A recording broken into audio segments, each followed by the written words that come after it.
This is to scout and report on the Our Lads Football Network. I'm Greg DePalma. And on this report, we're going to go inside the player who should be the leading Heisman candidate for 2020. This dude, Miami quarterback D'Eriq King. No player in the nation epitomizes what the Heisman should be about, in my opinion, than King. Not only does he have the talent, he has leadership, and most critical of all, he's got the moment when a superior athlete makes the superior play to lead his team to victory. And not only does King have one of those, but he has several Heisman impact plays to choose from. And they were on full display over his last two games, starting with the NC State game. He has played the last possession very conservatively. 3rd down and 7. D'Eriq King has Harley, who keeps his feet. See that? Harley trailing fourth quarter. And Harley scores! Big play theater continues to Friday night. All right. That dude making the plays. All right. Next up, Virginia Tech came right after the North Carolina State game. Manny Diaz searching for answers on the sideline. King, the RPO, and there's another big play. Mark Pope to the end zone for the touchdown. Again, this dude making the plays. Just imagine, and I know Miami fans can, where this team would be, this year's team without King. Because that is also important when you're taking a look at how good a player is, an MVP, a Heisman type guy. And without King, Miami could still be getting upset by teams like FIU. FIU touchdown, Tony Gator, wide alone, 22-3. Do you believe what is happening in Little Havana? Miami fans remember. And they also remember this one. Here's Perry on what likely is the final play of the game. Nkosi going to sail it for the end zone in the corner. And it's broken up incomplete. The ball game is over. Skip Holtz gets the shower. Louisiana Tech wins their 10th. We've got our first shutout in the history of the Walk-Ons Independence Bowl, and it's done by the Bulldogs from Ruston, who beat Miami by a final of 14-0. How embarrassing. That's where Miami was before King. And who's to say that that wouldn't still be going on right now, this season, without him? But with King, 7-1, they're breathing life again into a fan base that remember the days of intimidation. They used to kick ass. They were national champions. Now, King has a 67-14 touchdown to interception ratio for his career and a 62% completion percentage also, which shows you not only can he pass, but he can do it efficiently. And doing it efficiently is so important at the next level. Just ask Lamar Jackson. And also consistent footwork. Now, I'm not a scout, never claimed to be, but from what I see, the guy has really good footwork. Efficiency, good footwork. And he's going to be asked to make a lot of throws at the next level as well, and I believe he can do it. So let's take a look at some of those throws. First, let's take a look at the Florida State game and take a look at how he rolls out to his right here. He's going to take a hit. Watch. Takes the hit, unleashes still a very deep, accurate pass for the touchdown. That was a good one. Now, let's take a look at this one. This one's different because the first one was just a deep ball. Here, we're going to show you how King uses his perfect footwork. This is his classic 5-step drop, and he's going to throw a laser or a dart, and it's just a simple pass, but this is textbook. All right, watch this. 5-step drop. Steps into the throw. Perfect. Look at that. Picks up the blitz. Okay, now we're going to go into the NC State game, and there are quite a bit of highlights. Watch him throw this silver-plated dime in the corner of the end zone. Is that beautiful or what? Can't do it any better. We don't want you thinking that he's lucky. He's going to do it again. He's going to do it the opposite end of the field. So instead of it being in the right corner of the end zone, this is going to be the left corner of the end zone. A little less trajectory. Put it exactly where you want it. This is my favorite. Okay? The intelligent play was Set to try this to up. find a Look at receiver. that. 2nd and 18 for 3:43 De'Aaron left King. in the game. Stepping in his up, own King down end the middle, zone. and he's got it. Harley, trust me, we're going to go over this several times. Down, Hurricane. Look at this. Okay, I'm going to set it up again. There's less than 4 minutes to go in the game. They're trailing. He takes his drop back into the end zone, steps in calmly, and throws a perfect strike down the middle of the field around counter. The intelligent defenders. play was to try to find a receiver. 2nd and 18 for Trust his De'Aaron King. protection. Stepping up, King down the middle, and he's 2nd and 18. Down 4. Down the seam, about 3.5 minutes left in the ball game. Got to see the intelligent play was to try to Best find a pass receiver. Under the 2nd and 18 for De'Aaron King. You know how hard this is? Stepping up, King down the middle, and he's got it. Harley down the seam. And then, remember, we showed you before the clip, the game-winning touchdown. Well, same drive. This was it. Couple seconds later, he puts the pass perfectly where the receiver can catch it. He can break the tackle and go the distance. Underrated short accuracy, putting it right where the receiver needs to catch the ball, so you give him a chance to score after he touches it. Okay, enough of North Carolina State, because if you're a North Carolina State fan, you don't want to see any of those. Here's a good one. Virginia Tech. Okay, now listen to the announcer on this one too. Time for King. Floats one deep. And a dangerous toss sails out of bounds. Are they going to call that a catch? Oh, yeah, they will. And they will at the 10-yard That's right. line. D. Wiggins. Look at this again. Time for King. Floats one deep. Look how and he a dangerous toss sails out of bounds. Right Are they going to call that a catch?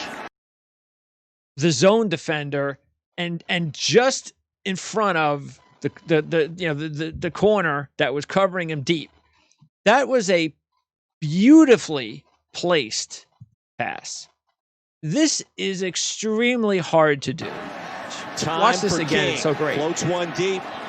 Because you're looking at it, the naked eye says just what the announcer was thinking. And they will. Oh, it's a dangerous pass because he's saying to himself as the pass is being thrown, oh, he's in trouble. Dangerous toss sails out of bounds. Never would have thought that would have been able to, in any way, become a complete pass, but it was perfect. And then here was the game-winning touchdown that we showed you before. Once again, throws it in stride. The receiver beats the defender. He puts it perfectly where the receiver can go the distance for the game-winning score. Beautiful. Great job. Now, we showed you the passes. And as I said, he can make a lot of them. It's also important to note that he's a clutch playmaker.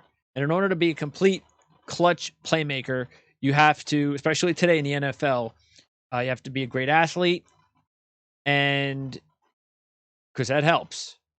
It's a bonus. And you also need to be able to run the ball a little bit. Run the ball, elude the pass rush in any way, shape, or form. But it's always better. It helps when you can do it and you can actually be a danger to the defense with your legs.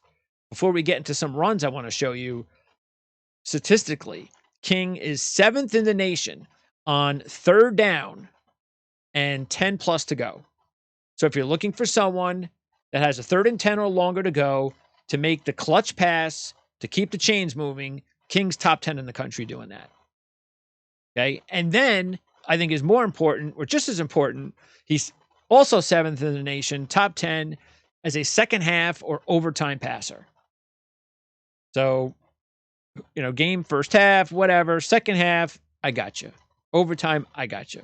So, King demonstrating his playmaking ability. In other words, when the game is on, in the second half or overtime, King's the man. Okay, now we got to talk about his wheels. Yeah. Not those wheels. Those are nice, though. Those are sweet. Check those out. But not those wheels. Let's check these wheels out. Clemson. Excellent defense. Very fast. Watch. He's got nothing going on in this game, and we're going to talk more about that later. So he says, you know what? I got to use my legs. And look at a nice little spin move there at the end. Didn't work, but that was a 55-yard run by D'Eriq King in a huge, well, at the time, could have been a huge change in the game. Again, watch this. 3rd and 8, by the way. Okay? Makes up his mind fast, and the speed that he shows is important because he's able to do this, like I said, against Clemson's defense. All right, so that just shows you how fast he is. Now watch this run against NC State. It's early in the game. Little fake out there. Again, right there, his speed, because of that, he gained about another 20 yards. And then here, this is even better. Watch this one. Get off of me. Cuts it up the field. And once again, he gets an extra 10, 15 yards on speed alone. This is his best one. We have to watch it again. Shakes off the defender there, showing his strength. Makes a perfect cut. And he jogs inside to cut it loose across midfield. Right there. That's a playmaker. Great job by D'Eriq King. So again, we're giving you the gamut. His passing ability, his ability to elude the rush, make a play out of it. He's got the speed. He's an efficient passer. And overall, by the way, his running ability in the nation, if it's just talking about all the other quarterback prospects that could be his class in the draft, he beats them all as far as his rush attempts, 12.5 a game, and 421 rush yards. So the big question is, why isn't King considered a first-round prospect, let alone a middle-round prospect or an early-round prospect? And some scouts are already talking about King as a receiver. He played that early in his career. They see other college quarterbacks that have made the transition and it's worked. Antoine Randall is one that comes in mind. But this is not D'Eriq King. They also said it about Kyler Murray. I mean, this dude, Murray, is barely 5'10". And you put King and Murray, watch them, get some film, close up. And you see Murray, and then you see King. You see King and you see Murray. You tell me King's shorter than Murray. I don't believe it. I don't.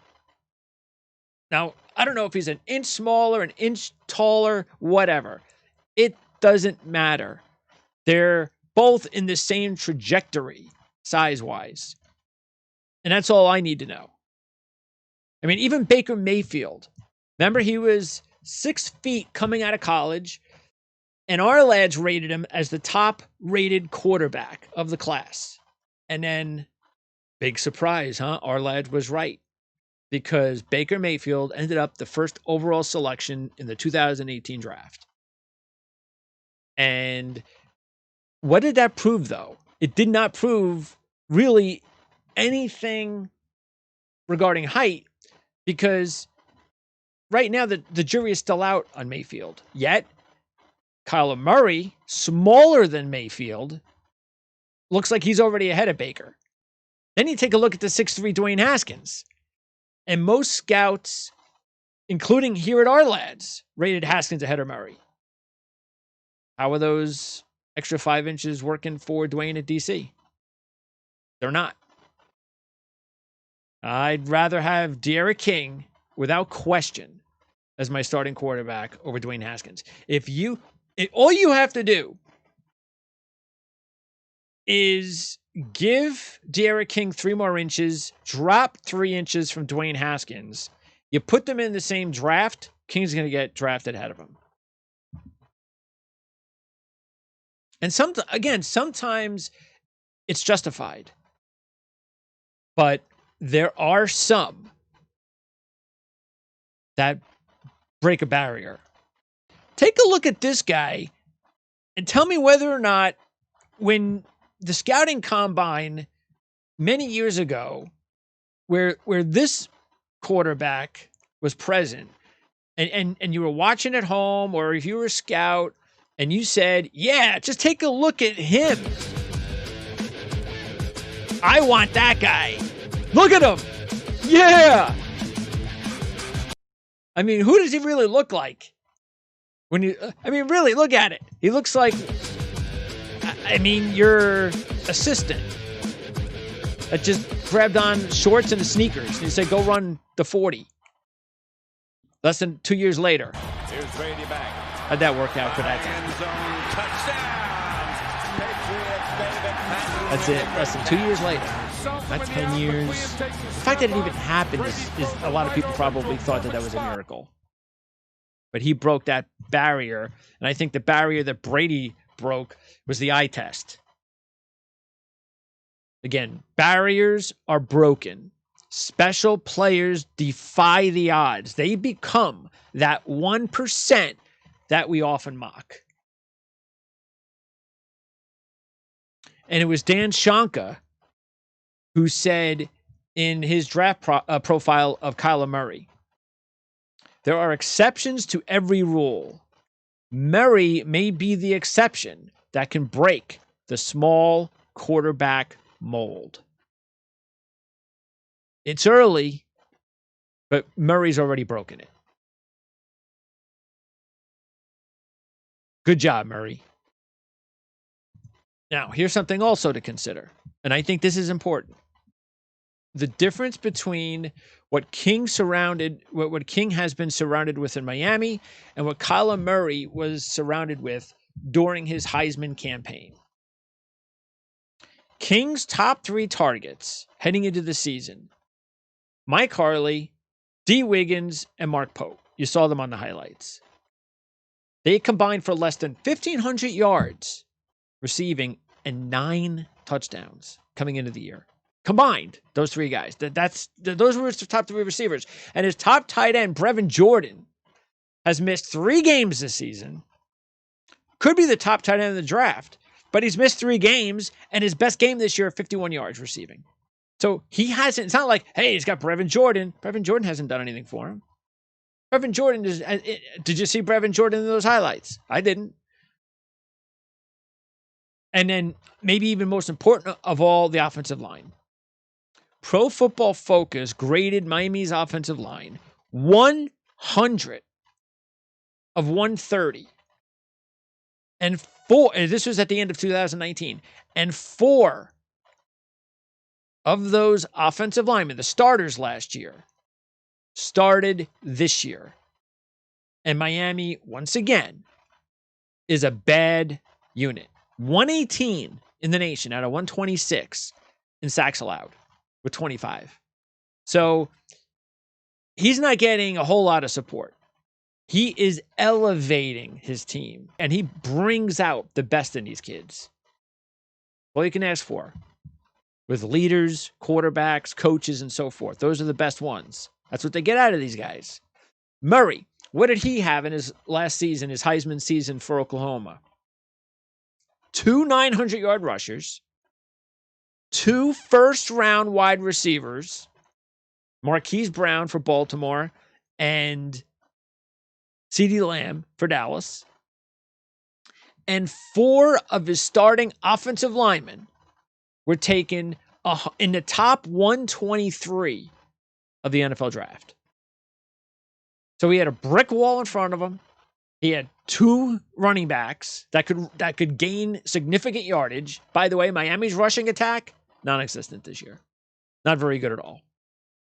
Average at best. He doesn't get a whole lot from the running game. Nothing, really. Most of what Miami's had running the ball happened real early in the season. So remember, he's got the brick wall, he's got the running game, he's got the elite receivers. Unfair comparison. And when you talk about the Clemson game, because I think this is something that we need to throw in there, because you're going to hear this. I think it's guaranteed. Scouts are going to bring this up. Hey, when D'Eriq King had to play the best defense on his schedule, the best team on his schedule, he played his worst game.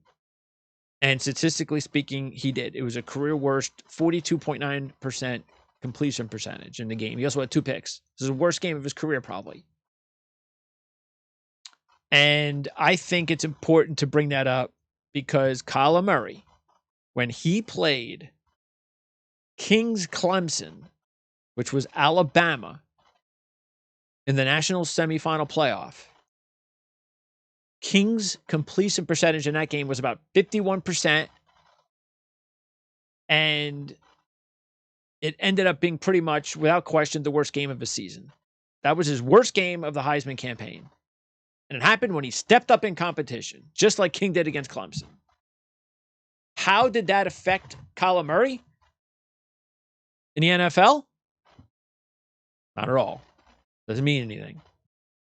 And I also think it's kind of funny because I'm going to give you a little bit of a history lesson. Guess who broke Kyler Murray's Texas prep passing record? That guy did. Pretty funny, huh? I like the comparison. I kind of like it. Once again, doesn't mean he's going to be better than Kyler Murray. Just trying to give you some perspective. The air raid. That was a barrier that was broken by Patrick Mahomes, who happens to be the best player in the NFL right now. And check out what Dan Shonka wrote in Patrick Mahomes under his profile that draft year. The West Texas gunslinger will be trying to change the perception of air raid quarterbacks' NFL failure status since the days of Tim Couch in 1999. And what did Mahomes do? He broke the barrier. He changed the perception that air raid system college quarterbacks couldn't perform in the NFL. Bottom line is, hey, whether you're 5'9", whether you throw an air raid system in college, or whether you look like Tom Brady at the combine, there are a percentage of elite players in the country that can break barriers. That's what makes them special. Because it's not, the barriers are not there to be broken by everybody. But you have to keep an open mind on several specific candidates. And I've got the best one here. Without question for this year, for this draft class. And how about the classes of old? How about Drew Brees, another 6-foot quarterback? He was too small. Wasn't even drafted in the first round. Miami didn't want him. How about Russell Wilson? Again, didn't go in the first round. Super Bowl winning quarterbacks. Russell Wilson, Drew Brees. Doug Flutie, 13 seasons in the NFL, 66 starts, and considered by TSN in Canada as the greatest player in CFL history. Not bad for tiny little Doug Flutie. Kyler Murray, barely 5'10". And he's already looked at as a future star in the NFL. Barriers break, perceptions change. And come to think of it, Lamar Jackson. He KO'd his own barrier into the NFL barely got drafted into the first round. Why? Well, because he didn't throw the ball very well. Very inefficient. Now, he's still not throwing the ball very well in the NFL. Doing it a little bit better overall, but he's a great athlete. One of the greatest athletes that we've ever had, which is why he's able to break that barrier to an extent. But still, to be a complete quarterback, to be a really successful long-term quarterback, you have to throw the football. So there are some pros and cons there with Lamar Jackson, but look at what he did. And there's still a lot of people who they will swear to Lamar Jackson that he's still going to be a great player in this league. And I will take De'Aaron King over Lamar Jackson any day, because plain and simply, De'Aaron King is a much better pure passer than Jackson is ever going to be. De'Aaron King, this guy,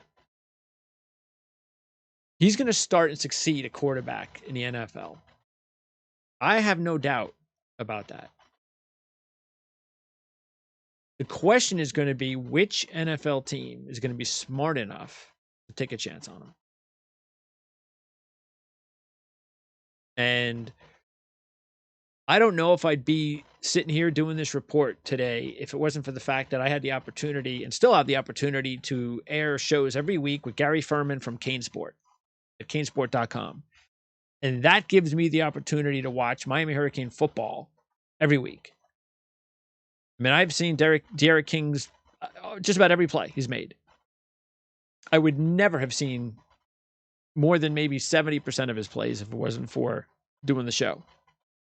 And I'm going to take advantage of that and run with it. I'm not doing the report because I do the show. I'm doing the report because I found a hidden gem in college football.